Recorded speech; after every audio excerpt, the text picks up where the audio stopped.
Welcome to the Heal Your Hunger Show, where we get to the heart of why you overeat and how to stop. If you struggle with food and weight like I did, welcome home. Welcome everybody to the Heal Your Hunger Show. So happy to have you here. It is a great day to be alive. And even though I'm going to share some things today that may not make you think I believe that, I do. I absolutely do.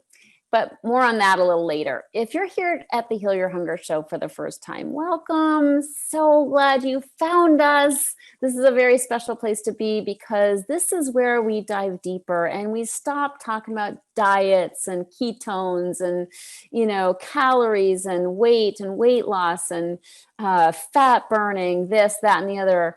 I mean, come on, enough is enough, right? This is where we talk about the real issues, the things that drive us to eat in the first place, because it's not about the food. I promise you, I've been doing this work for over 30 years. I was 50 pounds overweight, and by the grace of God, I found a solution, and that's what the Heal Your Hunger method is all about. And trust me, it's not an eating problem, it's a living problem. So that's why the Heal Your Hunger Show is devoted to solving our living problems, because that's how we're going to get over our eating problems. And if you are not sure if you relate to the term emotional eating, guess what? I have a quiz for you. You can go to healyourhunger.com and take a free quiz, which will tell you whether you're an emotional eater or a food addict or somewhere in between. So take the quiz. It's 3 minutes. It's free at healyourhunger.com. Also, I am recording this live in the Secret Sauce group. So check out the Secret Sauce group on Facebook. Just type in Secret Sauce to End Emotional Eating. Boom, request to join, and we'll more than likely let you in. If you're for real, we're for real, and we'd love to have you. And that's where I record my shows, and you can comment, you can ask questions, you can cheer other people on who are on this very important journey of really healing at the deepest level, because that's when life gets really good. It's good temporarily when we lose weight, but then there's an ache, there's a hole in our soul that appears because we're not filling it with food. And then, if we live with that hole in our soul long enough, we're like, screw it, I'm going to eat, but if you learn how to fill that hole in your soul in a much deeper way, then you can be happy, then you can feel joyful, and then you can just make a bigger impact in the world. And that's what you want, isn't it? I know it is what I want. So on with the show. I am sharing totally off the cuff. I had plans for what I was going to share today. Problem is, I got derailed by a whole lot of emotions. Okay, so today I'm going to talk about emotions and depression and how to avoid depression by expressing our emotions. And this comes hot off the press, as usual, from my own personal life, which I share with you guys. It's just, I feel safe sharing with other emotional eaters. Even though I don't know exactly who's listening, if you're an emotional eater, if you have any interest in this show whatsoever, you probably have good intentions and are trying to better yourselves as well. So I feel very safe sharing with you. So if you know anything about me, if you've listened to my show at all, you might have picked up that I was married, and I am now not, but officially not divorced. I'm going through a divorce right now. So it's something I've put off during COVID. COVID seemed like a bad time to be embarking on, the legalities and the possible acrimony of divorce talks. So I put it off, and as COVID has dragged on, I've thought, this could go on for a very long time. Clearly, we're all seeing that. And I thought, I got to move forward with this. I've got a guy in my life. He'd like for me not to be married anymore. And, last year by December, I was feeling like I wanted to, before I even met this man in my life, I decided that I wanted to get divorced, and make it official and move on. So not move on from my friendship. Roy and I are still friends for the most part, but not right now, not with this divorce stuff going on. And no, I mean, in truth, we are still friends, but it's rocky. Okay. And that's really why my show plans got derailed, because I had so many emotions today. We had a talk with a mediator a couple days ago. And I have to tell you, I mean, I've never been divorced before. I've never gone through this experience. And boy, oh boy, I mean, if you want to get triggered, just go through a divorce, and it brings out the worst in all parties, really, in both parties. And things are said that are not pretty, in spite of our trying to do our best to be kind and loving towards each other. It's just a bad situation where both are experiencing fear of loss, fear of loss, and in some cases desire for gain. So it can bring out the worst, and I think it does. I just think it does. So I'm really committed, and I think he's committed too, to coming out of this as friends. So it's touchy, but but things were said that really, I have to say, really got my goat. And I reacted. I was not graceful. I reacted. I had a couple F-bombs come out during the conversation. I got heated. I got triggered. I wish I'd been a little bit more graceful. It wasn't terrible, but we could have done without the F-bombs. I mean, he and we kind of swear like sailors anyways. It wasn't like a big shocker, but, anyway, it wasn't appropriate. That's all. It just wasn't appropriate. So but I was triggered. I didn't keep my cool in a few instances. And I apologized later, for that.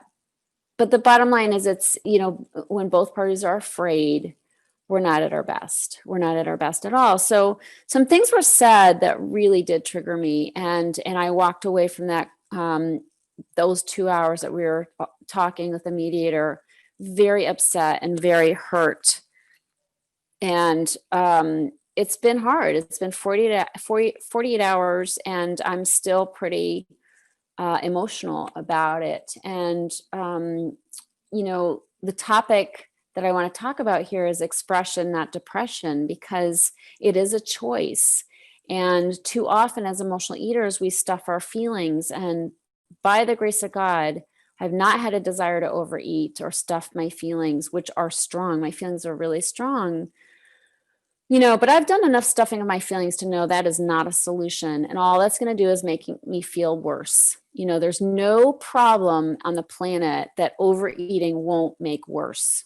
Okay. If you got a problem, just put food on the problem, binging on the problem, and now you have two problems. So I didn't want that. And it is God's loving grace, and obviously the work that I've done, and my ability, my opportunity that I get to speak with you guys, and my beautiful, amazing clients who, they're so loving. They're so beautiful. God, I just love them to pieces. And, their love has certainly carried me as well. So all of that has enabled me to not eat through this very painful process. And I just wanted to share today about how to do this without eating. And first of all, you got to have support. So I've been, I often get up in the middle of the night and I'm up for an hour and a half or 2 hours, maybe hormones, I don't know, but it's been going on for 3 or 4 years. And I've just accepted it. I don't really mind it, to be honest. I kind of like that time in the middle of the night. It's sort of sweet. And if it's late enough, and I'm on the West Coast, I can call my sister. She's just getting up. She gets up at 6. So if it's 3, I text her. I'm like, hey, can you talk? And so we talk. And so, I have support. There's a gal I went to high school with who we were never friends. But when I posted about my separation on Facebook, she reached out to me and she said, that really inspired me, because I was going through a separation and I didn't know if I had the strength to continue and go through it.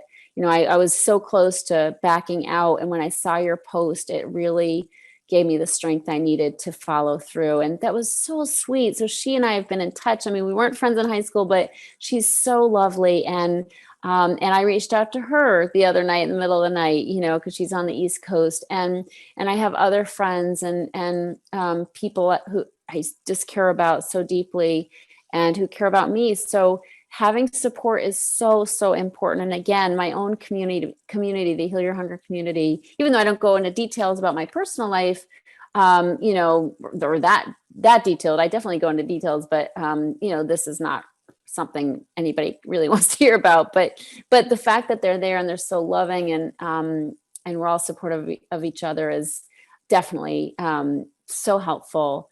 Doing anything hard alone is virtually impossible in my experience, especially as women. Maybe men are more conditioned and just culturally adapted to doing things on their own, But my experience is, as women, we need community, we need support and community. And so I have that, and that's certainly helping me through this. All my clients know that one of the best things you can do to express and not get depressed is to write your feelings out. And I have to tell you, every day I'm ranting on my Google Doc. I'm laying it all out there. Sometimes I say, I'm so angry. I'm so angry. I'm so angry. I don't even articulate it sometimes, but I also do the MC squared work that's a little code. I'm just going to drop that for my own clients as they're listening. I do the MC squared work. These are people in my group called The Circle. And that has saved me too. So the MC squared work is vital. I can't just be angry. I've got to get to the bottom of it. And that formula helps me. No question about it. But the feelings are still there. I still feel crappy. I feel depressed. So I sort of flip between anger and depression, and they're so closely related. And I believe we have depression because we've suppressed our feelings. And that's really my point here today, is to say that, when we suppress our feelings, that's where depression comes from. And depression is awful and it's debilitating. And if you have depression, I'm so sorry. I know it's awful. And I feel for you. But I just want to let you know that, there's an option. And while you have a history of suppressing, you can make a new choice, and that's to express. So not to rage on people, and obviously that happens, and we can make amends when we do, or at least, say things that aren't nice, or swear when it's better not to. But it's really important that we have healthy ways to express ourselves, and that we express ourselves, because depression is debilitating. It saps our energy. It makes life hard. It's like being a vat of tar. Everything is harder. It affects our relationships. It can affect our income, our ability to earn, our ability to get out and take a walk, our ability to take care of ourselves, to brush our teeth. I mean, I've been depressed, I know. But my experience is depression is secondary and burying anger is primary. So if I bury what I'm going through, it will turn to depression. And it's been a long time since I've been depressed, and I so don't want to do that. So I'm writing my ass off. I'm writing and I'm talking, I'm sharing, and I'm praying.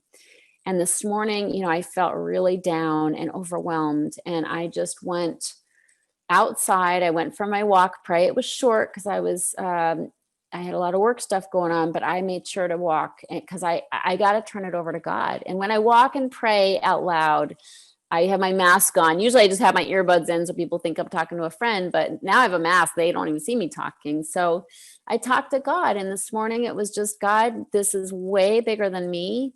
I'm overwhelmed with feelings. Please help me, just please help me.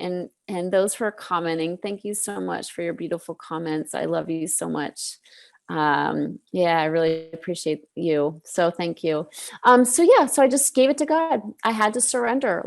Life's too big for me. When I was a kid, I just felt so overwhelmed, and that was a large part in what drove my eating, is I just felt so overwhelmed by life. I always felt like I couldn't do life. I just had this feeling like it's too much, this life thing, too much, and that's why I used food all the time, is it just got me by, looking forward to what I was going to eat, looking forward to goodies that carried me through.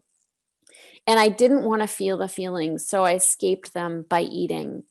But that's not a solution, right? So I don't want to escape these feelings. I don't want to suppress these feelings and get depressed. I want to move through them. So I'm doing my best to do that. And I'm also just accepting that I'm going to feel crappy right now. It's like, okay, if I'm not, my usual self, I'm just not, and that's okay. I'm not telling myself to knock it off or anything like that.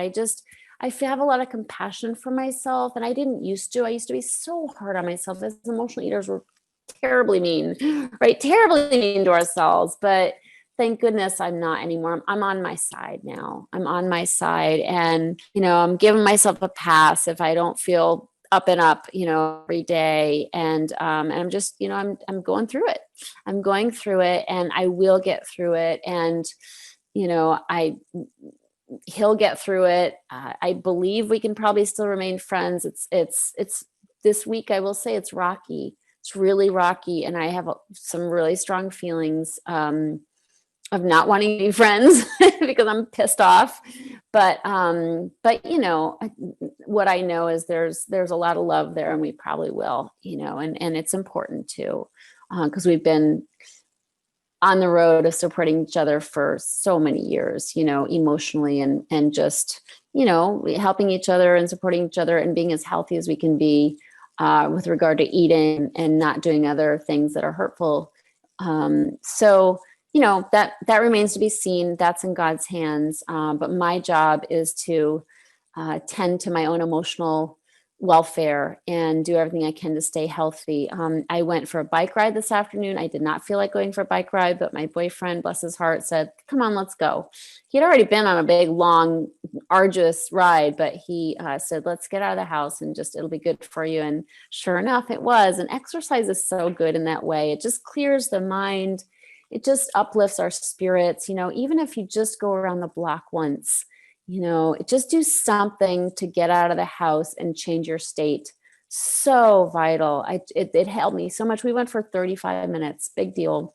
And it made all the difference in the world. It was easy, but gosh, what a difference. Just getting out, getting fresh air, what a difference that makes. So yeah, express it so you don't get depressed. Expression, not depression. That's my message today. It's very simple.